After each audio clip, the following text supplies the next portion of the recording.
फतह मक्का वाले दिन कफार क्या सोच रहे थे कि तलवारें चल जाएंगी, गर्दनें उठ जाएंगी, लेकिन मोहम्मद मुस्तफ़ा जिसको अल्लाह ने अखलाक का नमूना बनाकर भेजा, क्या कहा? ला तसरीब अलैकुम अल-यौम, माफ कर दिया। जो अबू सुफियान के घर के आगे से भी गुजर जाए उसको भी माफ। सरप्राइज योरसेल्फ के बाद स्टार्ट ए जनरल। जनरल लिखना शुरू करें, जनरल लिखना शुरू करें, अपने जनरल बनाना शुरू कर दें। छोटे छोटे गोल बनाएंगे, अचीव होते चले जाएंगे, जनरल बनने शुरू हो जाएंगे, लेकिन अपने ऊपर ट्रस्ट इतना कर लें। ठीक है? So general is from J, not from G.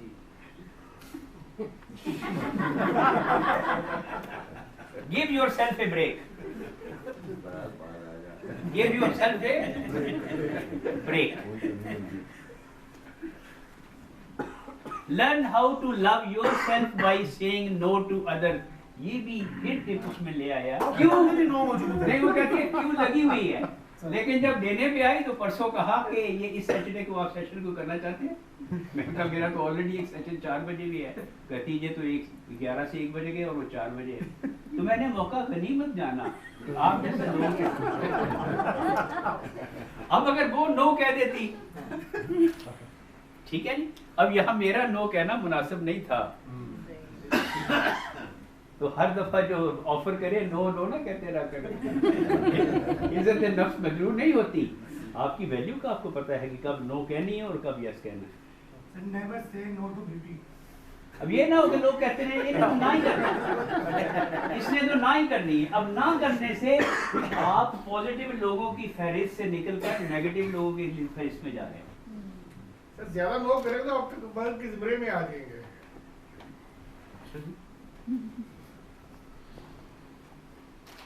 Make a list of your accomplishment.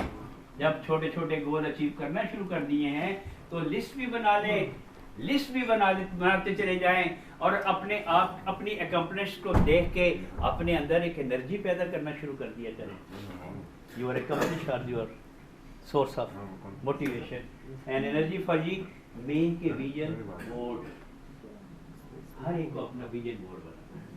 2020 का और विजन होगा, पहले क्वार्टर के बाद दूसरे क्वार्टर का और विजन होगा, थर्ड क्वार्टर का और विजन होगा, फोर्थ क्वार्टर का और विजन होगा।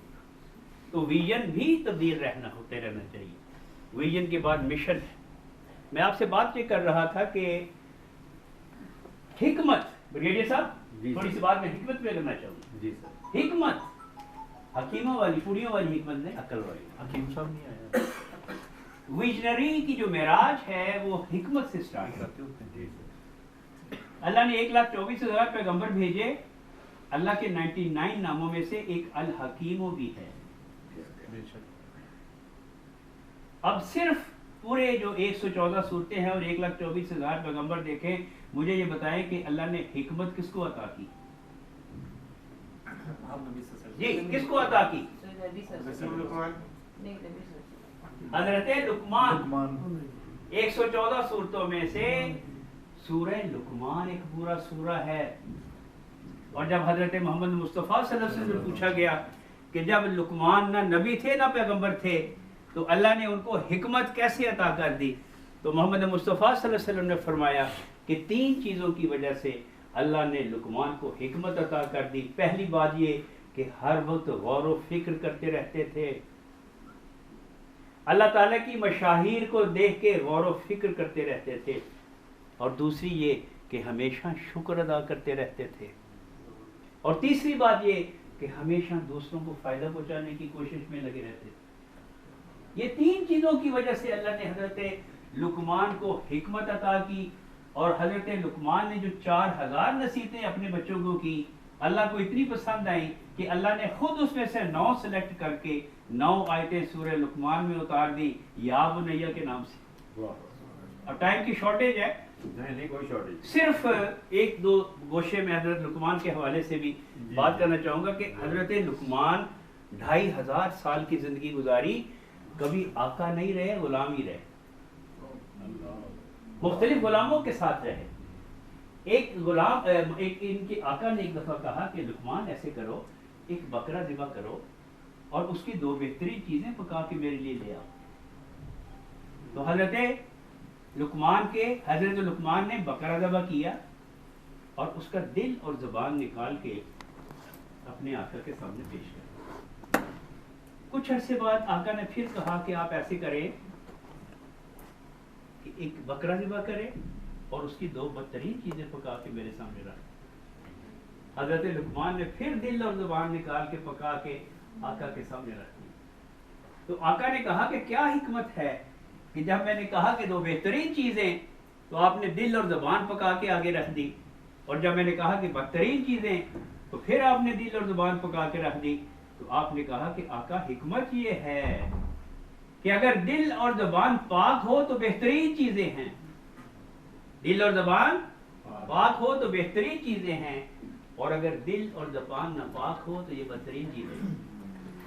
सो सिंसियरिटी की टॉपिक की जो हम बात कर रहे हैं तो उसमें यही है कि हमारा जो ज़बान कह रही है क्या दिल भी कह रहा है और फिर उसके मन भी कर रहा है। अगर आप इजाजत दें एक और वाकया। जी जी हजरत लुकमान ने कहा कि बेटो मैंने तुम्हें बहुत सी नसीहतें की हैं लेकिन 3 नसीहतों पे जरूर अमल करना। पहली बात ये, अब माइंड ना करें सब लोग, मैंने भी घर जाकर, पहली बात ये है कि अपनी ज़ौजा से कोई राज ना कहना। क्या अपनी ज़ौजा से कोई राज ना कहना। और दूसरी बात ये कि किसी कमज़र्फ नौदौलती से कर्ज ना लेना। और तीसरी बात ये कि किसी दरबारी के साथ दोस्ती ना करना जो बादशाह के दरबार से मुंसलिक हो। अब जब हज़रत लुकमान फौत हो गए तो उनके बेटे ने कहा कि मैं ये चीज़ों पे ज़रा थोड़ा टेस्ट तो करके देखूं। और हज़रत लुकमान ने क्या कहा कि अगर अपनी इज्जत और इज्जत नफ्स महफूज रखनी है तो अपनी ज़ौजा से राज ना कहना, कम दौलती से कर्ज ना लेना और दरबारी से कभी दोस्ती ना करना। तो उसने क्या किया कि बाहर जाके एक जानवर लिया, उसको ज़िबा किया और उसकी खाल जो थी एक बोरी में बंद करके घर ले आया और घर लाके रात के वक्त अपना ही रहे और उसको अपने बेडरूम के अंदर गड्ढा खोद के उस पर दफन कर दिया। मोहल्ले में एक नौदौलतिया था, अमीर आदमी, उससे 400 अशरफी कर्ज लेके इस्तेमाल नहीं किया, जमीन में दबा दी। और तीसरे घर में एक दरबारी था, उससे दोस्ती कर ली, सुबह और शाम गपशप, खाना पीना सारा इकट्ठा लगा। 3 चीजें हो गई। नुकसान क्या होगा? ना इज्जत नफ्स महफूज रहेगी, ना तुम्हारी इज्जत महफूज रहेगी। एक दिन ज़ौजा और शौहर का झगड़ा हो गया। बात यहां तक पहुंची, उसने कहा कि तुम तो हो ही कातिल, तुमने कत्ल करके लाश इधर दफन की हुई है, मुझे भी कत्ल करना चाहते हो। इतना जोर से बोली कि तीसरे हमसाये के कान में बात पहुंच गई। हाँ, दरबारी के स्वाश। दरबारी फौरन बादशाह के पास गया कि लुकमान का बेटा और कातिल है और अपने घर में बेडरूम में लाश दफन की हुई है।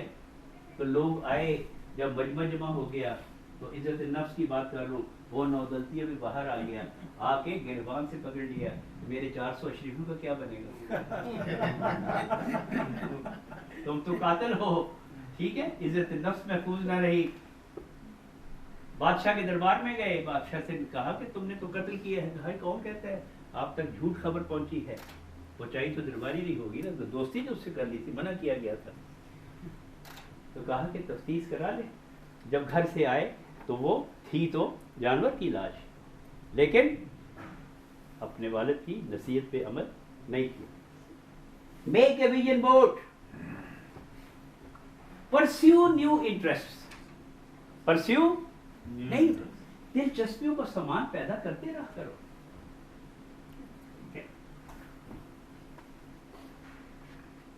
How to love yourself by challenging yourself। आसान रास्ते पे दोबारा चलना आसान है। अब चैलेंजेस आ गए तो अपना चैलेंज कबूल करो और तब अपने आप से मोहब्बत है कि अब इस मुश्किल मरहले से भी गुजर जाओ और कामयाबी को। Give yourself a break,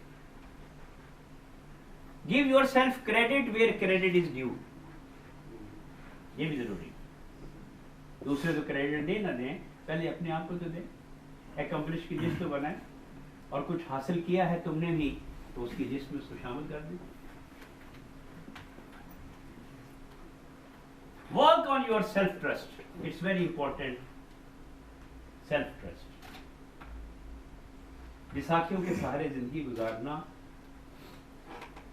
आसान नहीं, मुश्किल है बल्कि ज्यादा, कि जैसे ही वो सहारा चला जाएगा तुम्हें तो चलना आया ही नहीं मुश्किलात में, ट्रस्ट ही तुमने अपनी सलाहियतों पे नहीं किया। आप में से मैं ये कहूँ कि स्वोट एनालिसिस लिख के कब किसने किया है? कब लिख के किया है? It was in 2010. मैं कह रहा हूँ लेटेस्ट कब किया है? Latest तो भी 3 दिन पहले किया है। 3 दिन पहले किया। 3 दिन पहले किया। तालियां इसके लिए। अच्छा, मैं आपस की बात है, वैसे कितनी स्ट्रेंथ लिखी थी? Strengths were like 17. 1 2 3 4 5 कितने तक आई गई थी? 35. 35। अच्छा, वीकनेसेस का भी बनाया था? Yes. अपॉर्चुनिटीज का भी? Yes. थ्रेट्स का भी? वीकनेसेस कितनी थी? 17. 17। Yes. यानी 35 से आधी हैं 17। आधी। Every month everyone should conduct his SWOT analysis. There are 165 individual strengths. Everyone should possess 165 strengths, and if you have 35, I can provide you the list. Next month 45 हो जानी चाहिए, weaknesses 15 से 10 पे आ जानी चाहिए। Now opportunities. लोग बच्चे कहते हैं अपॉर्चुनिटीज नहीं है, हम कहते हैं हमारे लिए अपॉर्चुनिटीज नहीं है। अपॉर्चुनिटीज की टाइप किस में है, क्या समझते हैं आप? मैं थोड़ा सा डिस्कस कर लूं। अपॉर्चुनिटी की टाइप्स कितनी हैं? कौन कौन सी टाइप्स है अपॉर्चुनिटीज की?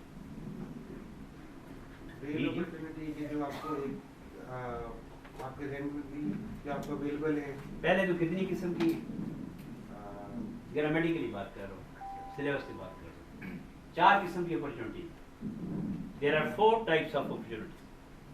First type की opportunity है new opportunities are seeking you. New opportunities are seeking you. Your market is not Lahore, not Punjab, not Pakistan, not Dubai. 7 Asia, 7 continents तुम्हारे लिए अपॉर्चुनिटी है, पूरी दुनिया में opportunity. New opportunities are seeking you, and second is you are seeking new opportunities, and third one is you create opportunities. अगर मैं आज आपके साथ, मुझे फख्र है कि मैं कुछ डिस्कस कर रहा हूँ और आपसे सीख रहा हूँ और हम सीरीज गुफ्तगू कर रहे हैं, तो I have created opportunities. I have been associated with no 4 years regularly. We have visited to Amna के साथ हमने हरीपुर में भी किया है, हमने अब्टाबाद में भी किया है, हमने मुल्तान में भी 3 सेशन जाके किए हैं। लेकिन अगर किसी मजबूरी से इस काफिले से थोड़े अरसे के लिए अलग हो गए हैं तो अब भी associated. My interaction with you today is create opportunities. और मैंने जो 45 नाइन्स की लाइफ गुजारी है, मैं बिलीव करता हूँ भी क्रिएट इन अपॉर्चुनिटीज। तो क्रिएट अपॉर्चुनिटीज। और उसके बाद चौथी है सेरिपेंडिशियस अपॉर्चुनिटीज, इत्तफाकी, अचानक, हादसाती, जो एकदम आपकी जिंदगी में आ गए। लेकिन उसके लिए जब तक आप मूव नहीं करेंगे, बाहर नहीं निकलेंगे, अपॉर्चुनिटी नहीं मिलेगी। Give on yourself trust. और आखिरी टिप है शायद, take care of yourself. Take care of yourself. आपको आराम की भी जरूरत है, आपको खुराक की भी जरूरत है, आपको रूहानी ग़िज़ा की भी जरूरत है। सिर्फ खुराक की जरूरत नहीं, रूहानी ग़िज़ा की भी जरूरत है। Take care. How we can become sincere? बस 5-7 मिनट में मैं खत्म कर दूंगा हम, ठीक है?